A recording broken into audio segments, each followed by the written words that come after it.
उंदराच्या शोधात हा साप घरामध्ये आला होता. खूप मोठं भक्ष्य खाल्लेलं आहे सापाने.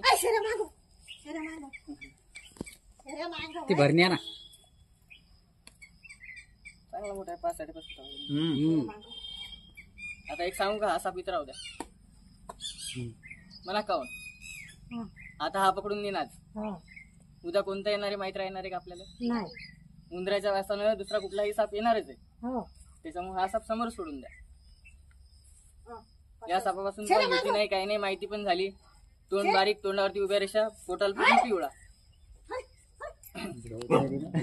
तुमच्या मनात असं काही मी काय म्हणतो ऐका. आता हा नेहमी पकडून, पण उंदराच्या वासन दुसरा कोणता साप येणार हे सांगता येणार आहे का? त्याच्यामुळे अशी बिनविषारी साप ठेवायला पाहिजे.